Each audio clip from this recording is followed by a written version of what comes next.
No one who has put his hand to the plow and then turns back is fit for the kingdom of God. Luke 9:62.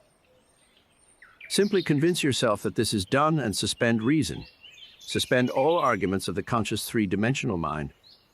Your desire is beyond the reach of the three-dimensional mind.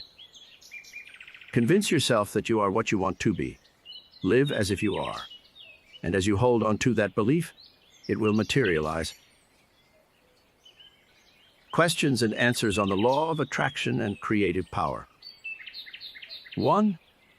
Question: what is the meaning of the symbol on the covers of your books? Answer: it is an eye placed on a heart, which in turn is placed on a tree laden with fruit, which means that whatever you are aware of and accept as true, you will realize. What a man has in his heart is. 2. Question: I would like to get married, but I haven't found the right man. How can I imagine myself a husband? Answer: always follow your ideals, for it is the ideal state that captures the mind.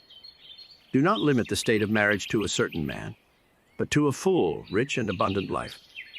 What you desire to experience is the joy of marriage. Do not modify your dream, but improve it by making it more enjoyable. After that, condense your desire into a single feeling, or an act that implies its fulfillment. In this Western world, the woman wears her wedding ring on the ring finger of her left hand. Being a mother does not imply being married. Intimacy does not imply being married. But a wedding ring does. Relax in a comfortable chair or lie on your back as if you were about to fall asleep. Then assume the feeling of being married. Imagine a wedding ring on your finger. Touch it. Spin it around your finger. Slide it over the knuckle. Persevere in this action until the ring takes on a distinct and realistic feel. Lose yourself in the feeling of having the ring on your finger so much that when you open your eyes, you will be surprised not to see it there. If, on the other hand, you are a man who does not wear a wedding ring, you might imagine a greater responsibility. How would you feel, for example, if you had a wife to support? Assume now the feeling of being a happily married man. 3. Question: what do I have to do to get the kind of creative inspiration it takes to write? Answer: what do you have to do?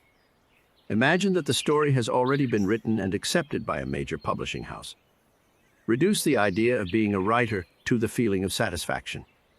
Repeat the phrase "that's great" or "thank you, thank you, thank you" over and over again until you feel you've succeeded. Or imagine a friend congratulating you. There are countless ways that success is implied, but you always come to the end. If you accept the end, it will come true. Don't think about getting into the proper state of mind to write, but live and act as if you are now yourself the author you wish to be. Suppose you have the talent of writing. Think about the model you want to show on the outside.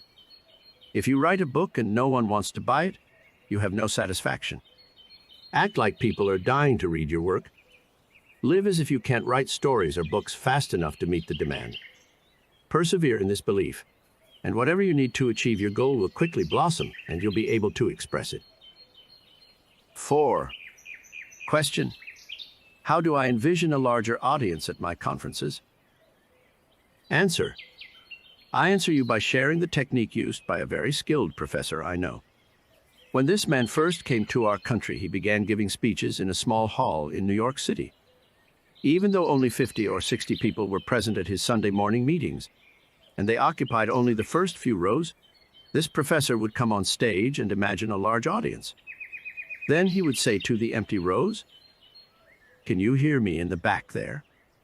Today, this man lectures at Carnegie Hall in New York for about 2,500 people every Sunday morning and Wednesday evening. He wanted to speak to the crowds. He wasn't being modest. He was not kidding himself. But he imagined a crowd in his own consciousness, and the crowd came. So stand up in front of a large audience. Address this audience in your imagination. Feel as if you were on that stage, and your feeling will provide the means. 5. Question: is it possible to imagine many things at one time, or should I limit my imagination to one desire? Answer: I personally prefer to limit my imaginative act to a single thought. But that doesn't mean I'm going to stop there. During the day, I can imagine many things. But instead of imagining many small things, I suggest you imagine something so large that it includes all those small things. Instead of imagining having wealth, health, and friendships, imagine being enthusiastic. You could never be enthusiastic and in pain at the same time. You could never be enthusiastic and have received an eviction threat. You could never be enthusiastic if you weren't enjoying so much friendship and love. What might it feel like to be enthusiastic without knowing what it is that produced your enthusiasm? Reduce the idea of enthusiasm to a single feeling. Isn't that great? Don't allow the rational mind to ask why, for if it does, it will start looking for a visible cause, and the feeling will be lost. Rather, repeat to yourself over and over again, isn't it great? Suspend judgment as to what it is that is great. Catch a single sensation of all that is awesome, and things will happen to you that attest to the truth of that sensation. And I promise you that it will include all those little things. 6. Question: how many times should I perform the imaginative act? For a few days or for many weeks? Answer: in the book of Genesis, the story is told of Jacob fighting with an angel. This story gives us the clue we are looking for, which is that when satisfaction is achieved, it is followed by powerlessness. When you get the feeling of reality, at least at that moment, you are mentally powerless. The desire to repeat the prayer vanishes, for it has been replaced by the feeling of accomplishment. You cannot insist on wanting what you already have. If you imagine yourself to be what you desire to be until the rapture, you no longer desire it. Your imaginative act is a creative act similar to that of a man who stops, kneels down, and receives a blessing. For as man creates his own likeness, so your imaginative act takes on the likeness of your ideal. If, however, you fail to reach the point of satisfaction, repeat the action again and again until you feel that you have reached it and virtue has left you. 7. Question: I was taught not to ask for earthly things, only spiritual growth. Yet what I need is money and things. Answer: you have to be honest with yourself. In the Holy Scriptures, the question, "What do you want from me?" is always asked. Some wanted to see, some wanted to eat, some wanted to be healed, or asked, "May my son live?" Your greater self speaks to you through the language of desire. Do not deceive yourself. Keeping in mind what you want, claim to have it already, for your Father will take pleasure in giving it to you, and remember, what you desire you will have. 8. Question: once we have assumed our desire, should we always keep in mind the presence of this greater self that protects and fulfills our desire? Answer: acceptance of the end will give you the means. Assume the feeling of fulfillment of your desire, and your greater self will determine the means. When you have appropriated a state as if you have already realized it, your daily activity will distract your mind from anxious thoughts, so that you are not constantly looking for a signal. You don't have to constantly think that some presence will do something on your behalf, but rather you have to know that it has already done it. Knowing what you want is already a fact. Live as if it is, and things will happen to make it real. Don't worry that there may be a presence that does something for you. The deeper, greater you has already done it. All you have to do is go to the place where you will meet it. Remember the story of the man who returned from his master's house and met the servant who said to him, "Your son is alive." And when he asked him at what hour he was healed, the servant replied, "At 7 o'clock. The very hour he had believed in the fulfillment of the wish, it had been fulfilled, for it was at 7 o'clock that his master had said to him, "Thy son shall live." Your wish is already fulfilled. Act as if it were, and although time passes slowly in this dimension of your being, it will nevertheless bring you confirmation of your supposition. I ask you, however, not to be impatient. If there is only one thing you really need, it is patience. 9. Question: isn't there a law that says you can't get anything for nothing? Must we not earn what we desire? Answer: creation is finished. It is your Father's pleasure to give you his kingdom. The parable of the prodigal son is the answer you seek. Despite man's squandering, the moment he remembered who he really was, he fed on the fatted calf and put on the robes and ring of authority. There is nothing to be gained. Creation ended when time was invented. You, as man, are God who made himself visible for the purpose of showing what is, not what will be. Don't think you have to work hard and sweat to be saved. The harvest is 4 months away. The fields are already blond. You just have to sink your scythe into them. 10. Question. But doesn't the thought that creation is finished rob us of our initiative? Answer. If you can observe an event before it happens, it means that the event that is going to happen must be predetermined from the point of view of the person living in this three-dimensional world. Yet it is not necessary for you to encounter such an event. By changing your concept of you, you can interfere with your future and shape it in harmony with your new concept of you.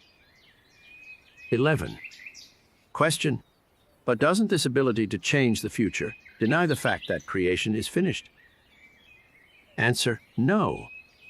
By changing your concept of you, you change your relationship to things. If in a game you change the order of the letters to form a new word, you have not created new words, you have simply had the pleasure of rearranging the letters. Your concept of you determines the order of events that happen to you. Events have existed since the birth of the world, but not their temporal arrangement. 12. Question. Why is it that those who apply themselves hard in metaphysics always seem to lack something? Answer. Because he didn't really apply metaphysics. I'm not talking about a cowardly approach to life, but a daily application of the law of consciousness. Once you appropriate your desire, you don't need a person or state to act as a conduit to make it happen. Living in a man's world, I need money in my everyday life. If I invite you to lunch tomorrow, I have to pay the bill. When I leave a hotel, I have to pay the amount. To take the train to New York, I have to buy the train ticket. I need money, and this must be there. I will not say, God knows I need money. Rather, I will make that money my own as if it were really there. We must live courageously. We must live as if we own what we want to own. Don't think that just because you've helped others, someone else will see your good deed and somehow help you with your problems. There is no one else who will do it for you. You yourself must courageously appropriate what your Father has already given you. 13. Question. Can an uneducated person self-educate by assuming the feeling of being educated? Answer. Yes. Great interest is rewarded with information from all over. You must sincerely desire to be well educated. The desire to be a good reader, followed by the assumption that you already are, makes you selective in your reading. As your education increases, you will automatically become more selective, more critical in everything you do. 14. Question.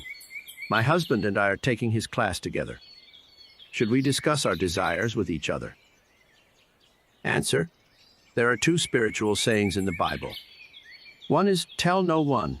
The other is, I have told you now before it comes to pass, that when it comes to pass, you may believe. It takes spiritual courage to tell another person that your wish has come true before you can perceive it externally. If you do not possess this kind of courage, you would do well to keep quiet. Personally, I like to tell my wife about my plans because then both of us are so excited when they come true. Usually the first person a man wants to prove this law to is his wife. Muhammad is said to be eternally great because his first disciple was his wife. 15. Question. Should my husband and I work on the same project or on separate projects? Answer. This is totally up to you. My wife and I have different interests, yet we have a lot in common. Do you remember the story I told about our return to the United States last spring? I had felt a duty as a husband to find a ride back to America, and so I appropriated it. I feel there are some things that are my wife's duty, like keeping the house clean and nice and finding the right school for my daughter, so she takes care of those things. Often my wife asks me to imagine for her, as if she has more faith in my ability to do so than in her own. This honors me as any man worthy of the name wishes to feel that his family trusts him. However, I see nothing wrong with the common commitment between 2 people who love each other. 16. Question. It occurs to me that if you let yourself go too often into a state of drowsiness, then you will have a lack of feelings. Answer. When I talk about feelings, I don't mean emotions, but the acceptance that the wish has come true. When you feel grateful, fulfilled, relieved, it's easy to exclaim, "Thank you, isn't this great?" Or, "It's over." Once you reach the state of gratitude, you can either wake up aware that you have succeeded or fall asleep with the feeling of wish fulfillment. 17. Question: is love a product of our own consciousness? Answer: everything exists in your consciousness, whether it is hate or love. Nothing comes from the outside. The hills that you observe in search of an answer belong to an inner landscape. Your feelings of love, hate, or indifference all arise from your consciousness. You are infinitely greater than you can ever perceive yourself to be. Never in all eternity will you be able to reach the utmost of you. That is how wonderful you are. Love is not a product of you. You are love.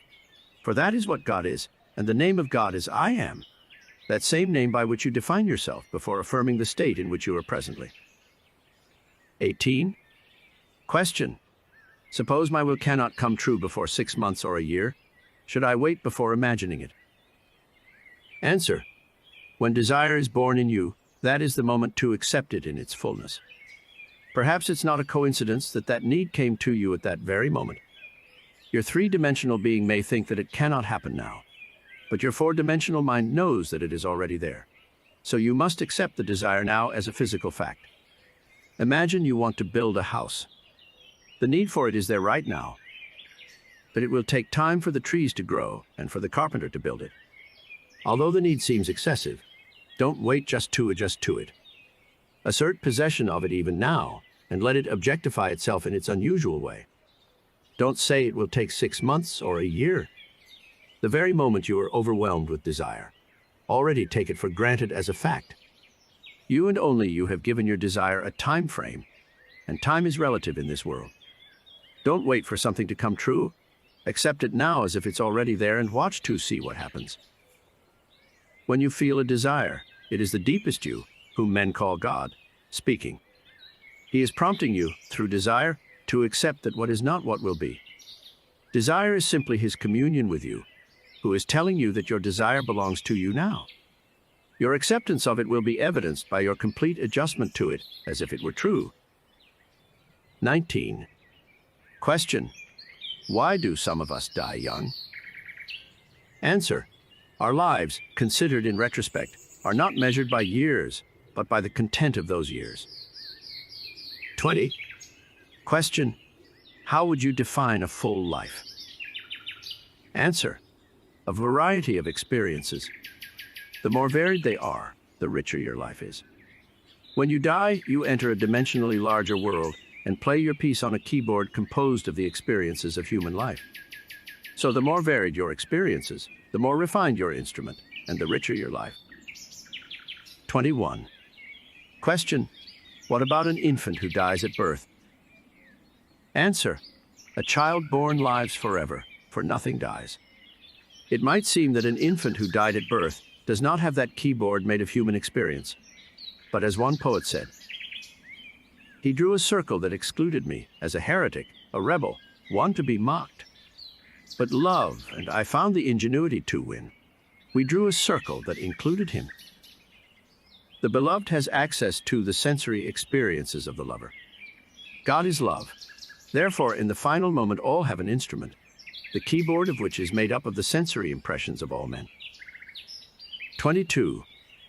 Question: what is your prayer technique? Answer: it all starts with desire, for desire is the spring of action. You must know and define your goal, then condense it into a feeling that implies realization.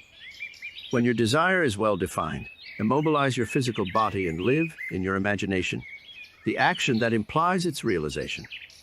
Repeat this act over and over again until it takes on a vividness and a feeling of reality. Or condense your desire into a single phrase that implies fulfillment, such as, "Thank you, Father." That's great, or it's over.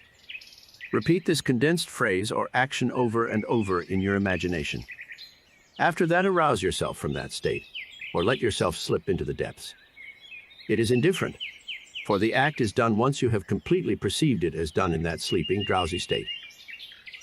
23. Question. Two persons want the same office. One holds it. The other had it and now wants it back. Answer. Your father, your dimensionally greater you, has ways and means that you do not know. Accept his wisdom. Feel that your desire is fulfilled, after which allow your father to give it to you. The person currently in office could be promoted to a higher position, or marry a very wealthy person and quit their job. He might inherit a large sum of money, or choose to move to another state. Many people say they want to work, but I highly doubt it. What they want is security, and they associate security with work. But I doubt the average guy really wants to wake up in the morning and go to work. 24. Question. What is the cause of illness and pain? Answer. The physical body is a filter for the emotions. Many of man's ailments, which until yesterday were considered purely physical, are now recognized as originating in emotional disorders. Pain comes from lack of relaxation. When you are asleep, you feel no pain. If you are under anesthesia, you feel no pain because you are, so to speak, relaxed. If you feel pain, it is because you are tense and you are trying to force something. But you cannot force an idea to take shape. You simply have to take possession of it. It's about effortless attention.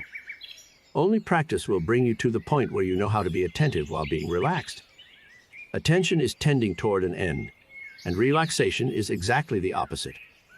They are two totally opposite notions that you will have to mix until you learn with practice to be attentive but not tense. The word affirmation means effortless attention. In the state of affirmation, you are caught up in the idea without being tense. 25. Question. No matter how hard I try to be happy, deep down I always have the melancholy feeling of being excluded. Why? Answer. Because you feel unwanted. If I were you, I'd assume I was wanted. You know the technique. The assumption of being wanted may seem false at first, but if you feel wanted and respected and persist in that assumption, you will be amazed at how much others will seek you out. They will begin to see those qualities in you that they have never seen before. I promise you, if you imagine that you are wanted, you will be. 26. Question. If the death of a loved one brought me economic security, would it mean that I caused that death? Answer. Don't think for a moment that you could have caused a death by imagining your financial security. Your greatest you will never hurt anyone. He sees everyone, and, knowing everyone's lifespan, can suggest the person to give you what can fulfill your wish. You did not kill the person who named you in his will. If a few days after your complete acceptance of the idea of economic stability, Uncle John left this three-dimensional sphere and left you his property, it was only because it was time for Uncle John to go. He did not die a second before his time. Your greater you observed John's lifespan and used him as a means to realize your feeling of stability. Acceptance of the end makes you find the means to that end. Don't worry about anything but the end. Always keep in mind that the responsibility of making it real does not rest on your shoulders. Your desire belongs to you because you have accepted it. 27. Question. I have more than one goal. Would it be ineffective to focus on several goals at different times of concentration? Answer. I prefer to have a single intense ambition and narrow it down to a single short sentence or act involving accomplishment, but I don't limit my ambition. I simply know that my true goal will include all the other lesser ones. 28. Question. I find it difficult to change my concept of myself. Why? Answer. Because your desire to change has not been stimulated. If you fell in love with what you really want to become, you would become it. It takes an intense longing to accomplish self-transformation. As the hind longs for streams of water, so my soul longs for you, O God. If you would become as thirsty for perfection as the doe is for water enough to challenge the ferocity of the tiger in the forest, you would become perfect. 29. Question. I am considering the idea of a business venture. It would mean a lot to me, but I can't imagine how it would come to fruition. Answer. You are relieved of that responsibility. You don't have to make it a reality. It already is. Although your concept of you seems so far removed from the business venture you are thinking about, it exists now as a reality within you. Ask yourself how you would feel and what you would do if your business venture were a great success. Identify with that character and feeling, and you will be amazed at how quickly you will realize your dream.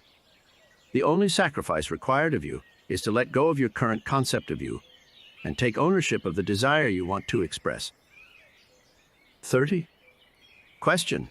As a student of metaphysics, I was taught that racial prejudices and universal beliefs influence me. Do you mean that I am influenced by them only to the extent that I give these beliefs power over me? Answer: yes. It's just your personal viewpoint, as your world always bears witness to your current concept of you. If someone offends you, change your concept of you. That is the only way you can change others. Today's newspaper can be read by any 6 people in this room, and no 2 will interpret the same news in the same way. One will be elated by it, another dejected, another indifferent, and so on. Yet it is the same news. Universal beliefs, racial prejudices, call them what you will, are not important to you. What matters is your concept not of another, but of yourself, for it is the concept you have of yourself that determines the concept you have of others. Forget about others. What are they for you? Follow your own desires. The law is always active, always true. Your consciousness is the stone on which all structures rest. Pay attention to what you are aware of. You need not worry about others, for you are supported by the truth of this law. No man comes to you of his own choice, whether he is good, bad, or indifferent. He does not choose you. It is you who chose him. He has come because of what you are. You cannot forcibly destroy the state that another person represents. Rather, leave him alone. What is he to you? Rise to a higher level of consciousness, and you will find a new world waiting for you.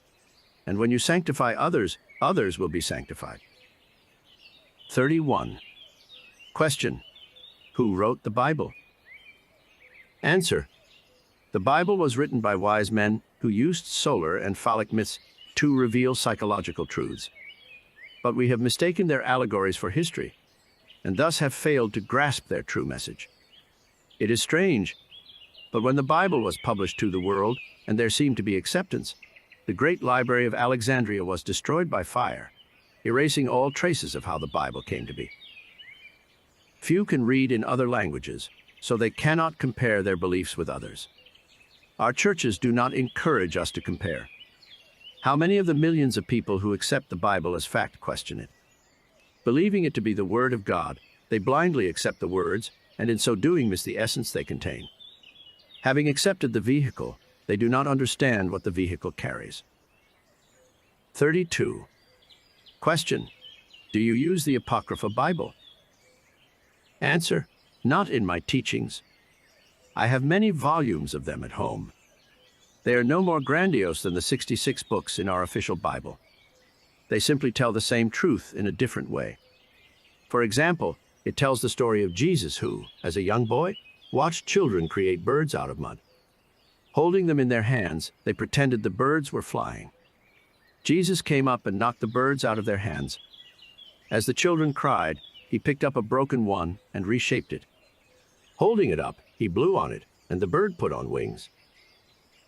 Here is the story of the one who came to destroy the idols of men's minds, and then show them how to use the same substance and reshape it into a beautiful form and give it life. This is what this story tries to suggest. I came not to bring peace, but a sword. Truth kills all the mud chicks of the mind. It kills illusions and reshapes them into a new pattern that sets man free. 33. Question. If Jesus is a fictional character created by the authors of the Bible in order to explain certain psychological situations, how do you explain the fact that he and his philosophy are also mentioned in the secular and non-Christian historical texts of the time? Weren't Pontius Pilate and Herod Roman officials in the flesh at the time? Answer. The story of Jesus is identical to that of Krishna, the savior of the Hindus. They are the same psychological character. It has been imagined that both were born to virgin mothers. The rulers of the time tried to kill them as infants. They both healed the sick, raised the dead, taught the gospels of love, and died as martyrs for humanity. Hindus, like Christians, believe that their savior is God-made man. Today, people quote Socrates, yet the only proof of Socrates' existence is found in the works of Plato. It is said that Socrates drank hemlock. But I ask you, who is Socrates? I once quoted a line from Shakespeare, and a woman said to me, "But Hamlet said that." Hamlet never said that. It was Shakespeare who wrote the lines and put those words in the mouth of the character he created and called Hamlet. St. Augustine once said, "What is now called the Christian religion already existed among the ancients." They began to call Christianity the true religion, although it had never existed. 34. Question: do you use affirmation and negation? Answer: forget about those schools of thought that use affirmations and negations. The best affirmation, as well as the only effective one, is that assumption which implies in itself the negation of the previous state. The best negation is total indifference. Things wither and die by means of indifference. They are instead kept alive by means of attention. One cannot deny a thing by asserting that it does not exist. Rather, you give it life by recognizing it, and what you recognize as true will be true for you, whether it is good, bad, or indifferent. 35. Question: is it possible for a person to look dead and yet not be dead? Answer: General Lee is thought to have been born 2 years after his mother, who was given up for dead, was buried alive. Luckily for her, she was not embalmed or buried underground, but in a grave from where someone heard her scream and released her. 2 years later, Mrs. Lee gave birth to a son who later became General Lee. He is part of the history of this country. 36. Question: how can a person who was disadvantaged in childhood be successful in life? Answer: we are creatures of habit, constructing mental patterns that are repeated over and over again. Although habit acts as an impulsive rule that drives us to repeat that pattern, it is not a law, as we can modify those patterns. Many successful men like Henry Ford, Rockefeller, and Carnegie were underprivileged people in their childhood. Many of our country's high-achieving names came from needy families, yet they left behind great achievements in the political, artistic, or financial fields. One evening, a friend of mine attended a meeting for young advertising executives. The speaker of the evening said to these young men, "I have but one thing to say to you tonight, and that is that if you make yourselves great, you cannot fail." He took a fish bowl and filled it with a bag of English nuts and one of small beans. He mixed them with the lye, began to shake the bowl, and said, "This bowl is life. You cannot stop its shaking, since life is a constantly pulsating and active rhythm, but watch." And as they watched, the large nuts came to the surface, and the small beans went down. Looking into the bowl, the man asked, "Which of you is complaining, wondering why?" He added, "Strange, the sound is coming from inside the bowl and not outside." A bin is complaining that if he had grown up in the same environment as the nut, he too could have done great things, but he never got the chance. Then he took a bin from the bottom of the bowl and put it on top, saying, "I can bring the bin to the surface forcibly, but I cannot prevent the bowl of life from shaking," and in shaking the bowl again, the little bin slipped back to the bottom. Hearing another complaint, he asked, "What is it that I hear? Are you saying I should take one of the big ones that feels so big and put him on the bottom and see what happens to him? Do you think he will be limited like you, because the opportunity to achieve great things will be taken away from him like it happened to you? Let's see." Then the lecturer took one of the large nuts and pushed it to the bottom of the bowl, saying, "I can't stop the bowl from shaking anyway." And as the young men watched, the nut came up again. Then the man added, "Gentlemen, if you want to be successful in life, grow up." My friend took this message to heart and began to imagine himself as a successful businessman. Today he has truly become a big shot, if you judge success by money. He currently employs over 1,000 people in the city of New York. Any one of you can do what he has done. You presume to be what you want to be. Live in that presumption, and it will come true. Research, Victoria, the realization of a dream. Once during a resting period at the sea, I meditated on the perfect state and wondered what I would be if I had eyes so pure as not to see injustice, if everything appeared to me immaculate, and if I were without sin. As I lost myself in these fiery reflections, I found myself levitating above the darkness of the senses. It was a sensation so intense that I felt like a creature of fire inhabiting a body of air. I heard voices of a celestial choir, exalted as one who had won a battle with death, singing, "He is risen, he is risen." And intuitively I knew they were referring to me. Then it seemed to me that I was walking in the night. Soon I came upon a scene that resembled that of the ancient pool of Bethsaida, for there stood a multitude of disabled people, blind, lame, shrunken, who were not, however, waiting for the waters to stir, as in the ancient tradition, but waiting for me. As I approached, without any thought or effort on my part, one by one they reshaped themselves as if by the work of the wizard of beauty. Eyes, hands, feet, all the defective limbs, came from some invisible reserve and molded themselves in harmony with that perfection which I felt emanating within me. When all were restored to perfection, the chorus exulted, "It is finished." Then the scene faded and I awoke. I know that this vision resulted from my intense meditation on the idea of perfection, for all my meditations inevitably lead to union with the state contemplated. I had been so absorbed in that idea that for a moment I had become what I had contemplated, and the noble purpose with which I had identified myself at that moment had attracted to itself noble things and shaped my vision in harmony with my inner nature.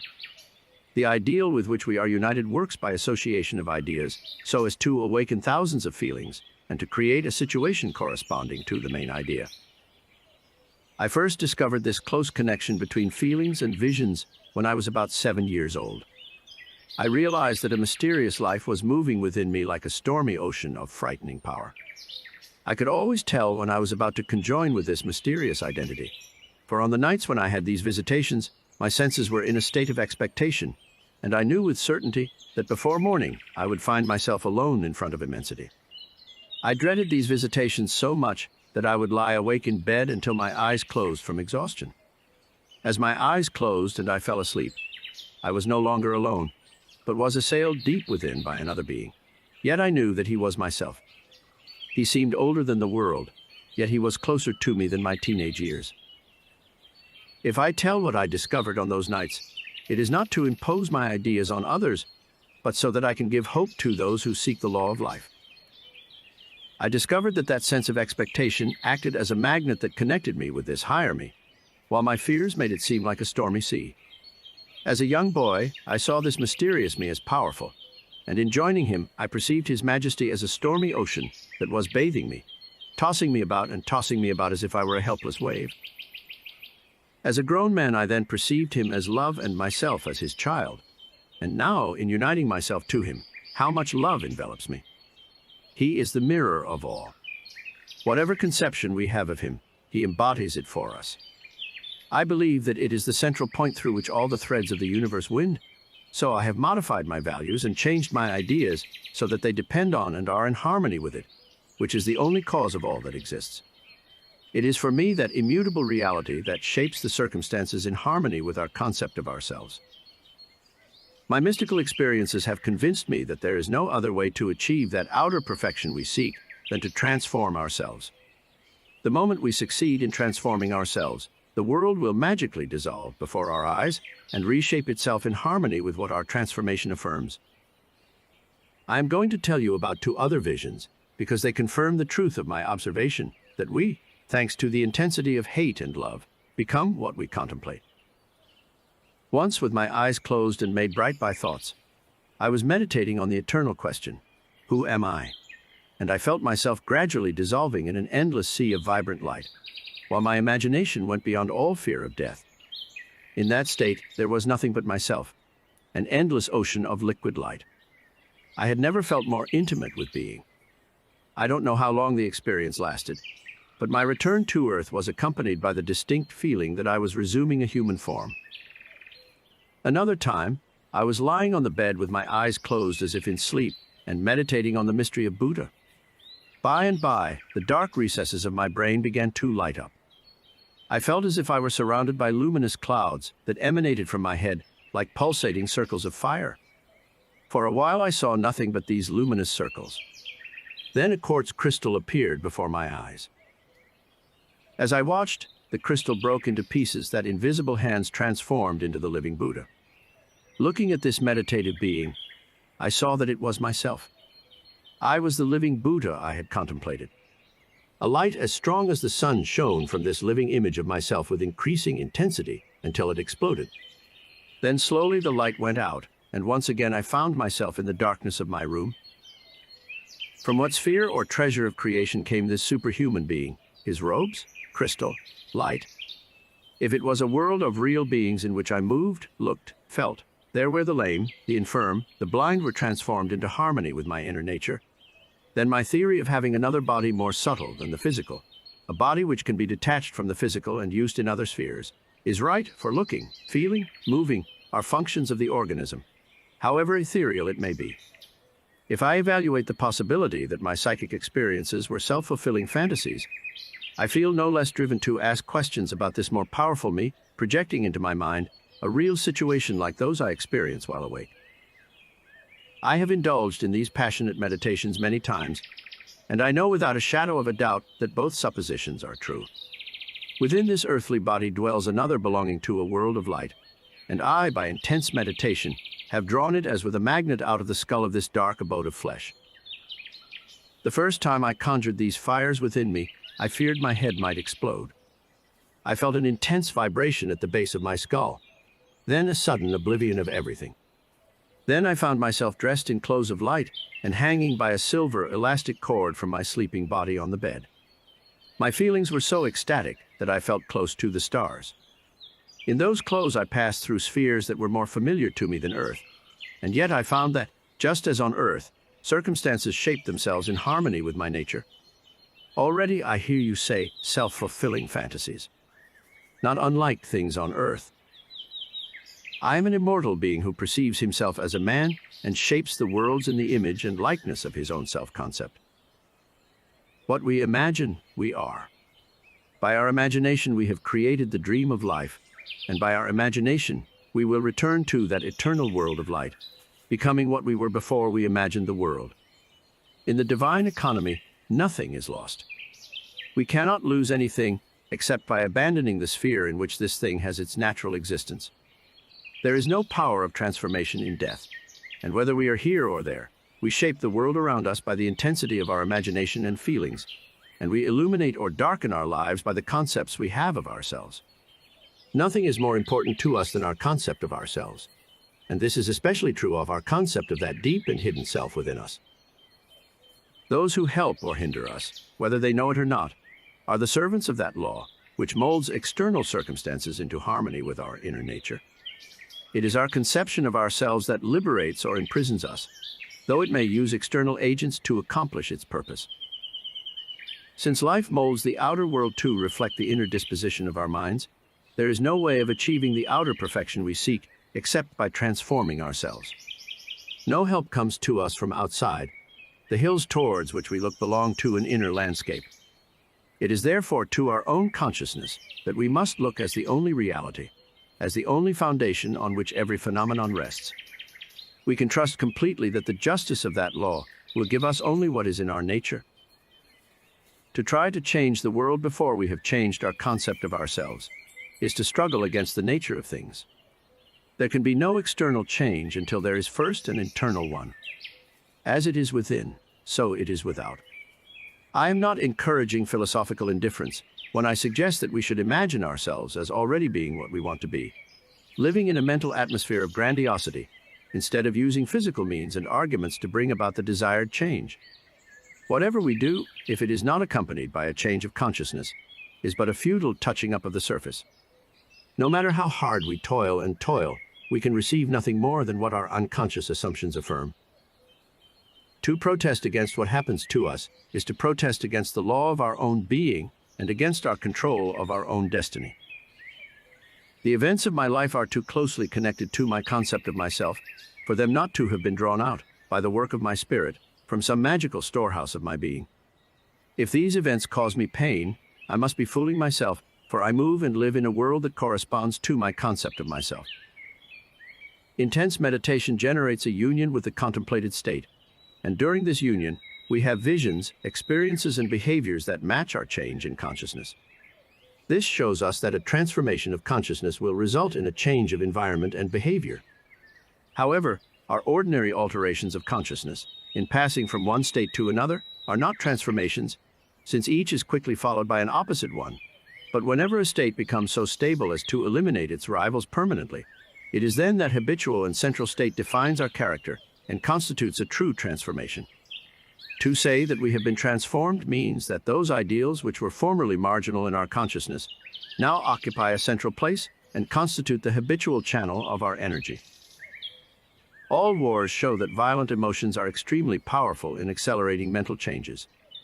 Every great conflict is always followed by a period of materialism and greed in which the ideals that were supposedly fought for are lost. This is inevitable because war evokes hatred, which leads to a descent in consciousness from the plane of the ideal to the lowest level where war is fought. If we were as passionate about our ideals as we are about what we hate, we would rise to the level of ideals as easily as we now fall to the level of hatred. Love and hate have a magical power of transformation, and by exercising them, we assume the likeness of that which we contemplate. Through intense hatred, we create in ourselves the character we imagine our enemy to have. Qualities die from lack of attention, so it is better to erase an unpleasant state by imagining a crown instead of ashes, gladness instead of mourning, than to attack directly that state from which we wish to free ourselves.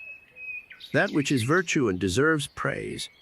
Let all this be the object of your thoughts, for we become that with which we relate.